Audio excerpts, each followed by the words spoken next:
அதாவது நம்ம இயக்குனர் ஏஆர் முருகதாஸ் தர்பார் தோல்விக்கு பிறகு கொஞ்சம் கேப் விட்டார். இந்த லாக்டவுன் அது இதுன்னு வந்துச்சு. கரெக்டாக பாருங்கள், ஒரே டைமில் அந்த கேப்பை ஃபில் பண்ணணும் அப்படிங்கிறதுக்காகவே சிவகார்த்தியை வச்சு ஒரு ஆக்ஷன் த்ரில்லர் படமும், இந்த பக்கம் சல்மான் கானை வச்சு ஒரு அதிரடியான பேன் இண்டியா மெகா ஆக்ஷன் படத்தையும் இயக்கியிருக்காரு.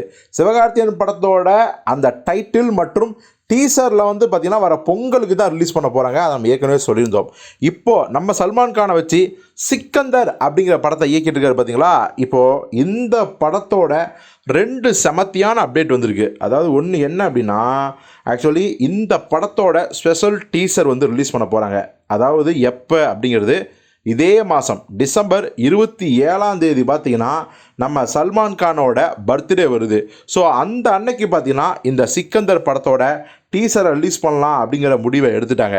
சரி, வேறு என்ன அப்டேட்னா, அதுவும் ரொம்ப கூடுதல் ஸ்பெஷல் அப்டேட். அதாவது இந்த படத்தோட மியூசிக் டைரக்டர் யாராக இருப்பாங்க அப்படின்னு கேள்வி இருந்துச்சு. ஒரு பக்கம் இசைப்புயல் ஏஆர் ரகுமான் அப்படின்னு பேர் வந்துச்சு. ஆனால் சல்மான் கான் படத்துக்கு ரகுமான் மியூசிக் பண்ண மாட்டார் அப்படிங்கிறத நம்மளாலே புரிஞ்சிக்க முடியுது. ஏன்னா நிறையா மனஸ்தாபம் வந்துச்சு.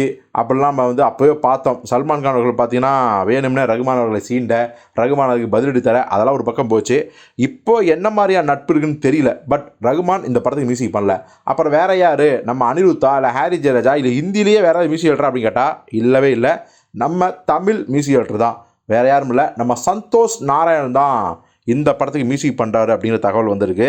ஆக்சுவலி பார்த்தீங்கன்னா ஹிந்தி படங்களுக்கு நம்ம தமிழ் இசையமைப்பாளர்கள் தொடர்ந்து மியூசிக் பண்ண ஆரம்பிச்சாங்க. ஜவானுக்கு அனிருத், அப்புறம் ஜிவி பிரகாஷ் கேட்கவே தேவையில்ல, பல படங்களுக்கு பண்ணியிருக்காரு.